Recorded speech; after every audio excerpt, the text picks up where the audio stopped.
Malaikat Jibril bertanya kepada Nabi kita, Nabi besar Muhammad SAW. Dan ini yang penting menurut tiang ya, selain yang 3 hal sebelumnya. Nabi ditanya, Mas-sa'ah, piran. Walaupun di sini pertanyaan, apa itu kiamat? Matas sa'ah ya ditanya, matas sa'ah. Kapan hari kiamat? Kapan hari kiamat? Baginda Rasul menjawab, tidaklah mal mas'ul anha bi'a'lama minasail. Tidaklah yang ditanya lebih tahu dari yang bertanya. Artinya ilmu kita sama untuk urusan kapan hari kiamat. Tidak ada yang tahu persis. Lalu malaikat Jibril bertanya,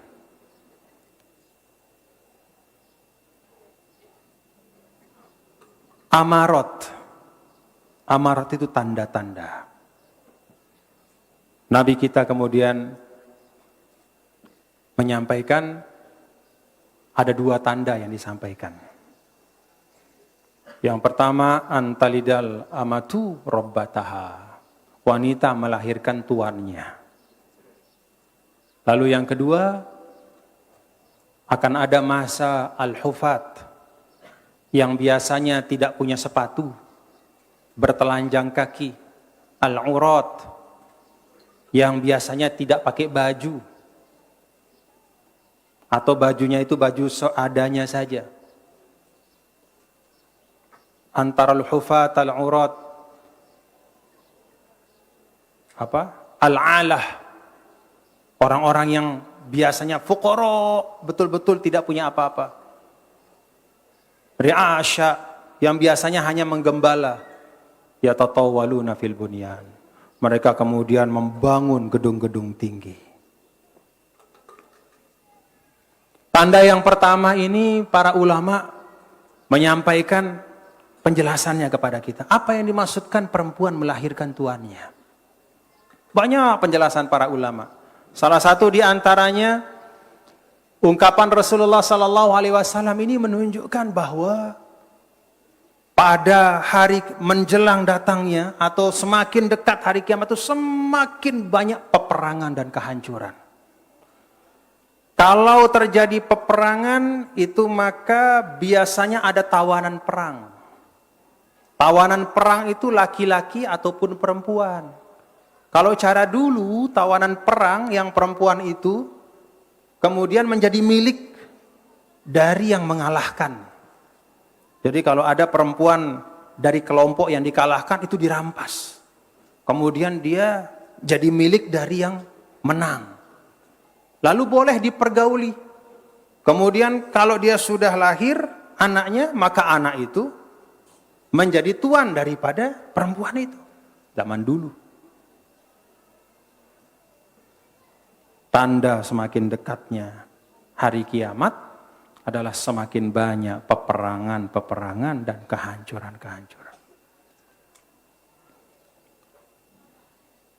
Yang kedua, kata ulama, arti dari perempuan melahirkan tuannya adalah yaksurul uquq. Banyak anak-anak yang durhaka pada orang tua. Yang namanya orang tua harusnya dia hormati. Jangan sampai berucap kasar, justru diumpat, dihujat, bahkan disakiti, dan tidak sedikit kita baca di mana-mana ada anak membunuh orang tuanya. Jadi hadis ini mengatakan perempuan melahirkan tuannya. Kapan itu? Yaitu ketika seakan-akan sang anak bersikap seperti tuan kepada ibunya. Dia hujat, dia umpat, dia sakiti. Na'udzubillah min. Ini pengingat kepada kita.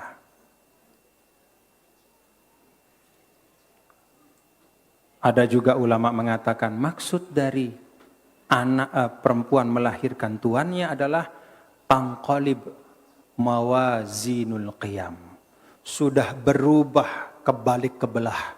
Ya, sudah berubah standar-standar dan ukuran-ukuran nilai dalam kehidupan. Si semula lai aib, bener-bener aib tegawe nengke wajah di jamak. Luwe dengan gawe ya. Ya mohon maaf Bapak-bapak Ibu. Beberapa waktu terakhir misalnya kan ada fenomena di Jakarta. Yang anak-anak muda itu ya. Apa namanya itu? Ya SCBD, nah, Citayam Fashion Week katanya. Itu istilah. Istilah apa isi istilah itu? Isi dari istilah itu adalah anak-anak muda laki-laki dan perempuan yang berhari-hari bahkan mereka tinggal di situ. Tidur di emperan hanya untuk bisa nyebrang jalan sambil joget-joget. Coba bayangkan. Hanya supaya dia bisa nyebrang jalan. Padahal we rurung lembemben deh. Coba renungkan gitu. Anak-anak dari mana-mana datang. Datang sana anak-anak yang mungkin tidak sepenuhnya salah mereka. Sang dengan toanan di nuhan didik ya. Karena orang tuanya tidak peduli kepada mereka. Karena orang tuanya tidak mendidik mereka, tidak mengingatkan mereka. Mana yang pantas untuk dibanggakan dan mana yang tidak pantas untuk menjadi kebanggaan. Dibiarkan saja. Pergi kita baca wawancaranya. Ditanya sudah berapa hari? 3 hari. Tidur di mana? Di emperan. Kenapa sih? Ya mau ikut ini. Dia pakai baju, terus dia lenggok-lenggok, dipoto sama temannya, masukkan medsos, jadi kebanggaan. Inna lillahi wa inna. Terbayang 10 tahun yang lalu kayak begitu? Ini tugas kita. Ini tugas kita. Kan semua apa yang kita saksikan hari ini di TV adalah hasil dari proses panjang. Bagaimana dia dibesarkan di tengah keluarganya. Bagaimana orang tuanya mendidiknya. Kalau dia punya tempat yang nyaman di rumah, dia tidak akan tidur di emperan. Walaupun bukan katakanlah tempat yang mewah, tapi ada kasih sayang. Tidak mungkin dia akan tidur di emperan. Bahkan yang lebih aneh lagi, mohon maaf, al-mithliyah. Dengan mama, si Meta dengan mama. Ada di situ dan banyak. Bahkan ada yang saya tonton, diwawancarai. Dan itu kemana-mana videonya saya dapat terima juga. Ndek tebuik-buik ngucap innalillah. Dengan mama, lagu ngadu ke Lambi marah dengan Nina. Terus seketahuan mau ngapain di sini? Mau cari suami katanya. Mama ya mama. Coba, mau cari suami katanya. Innalillahi wa inna ilaihi. Itu yang kata Rasul, antalidal amatu rabbaha. Nilai sudah terbolak-balik. Atau bahasa Al-Maghfurlah, hatta yarau hasanam ma laisa bil hasani. Anggapnya bagus, padahal sesuatu sinonya nyida. Bukannya kalau ada orang-orang seperti itu, kan istilahnya diobati. Ya, diobati, diingatkan. Bukan lalu kemudian diberikan ruang untuk kemudian semau-maunya.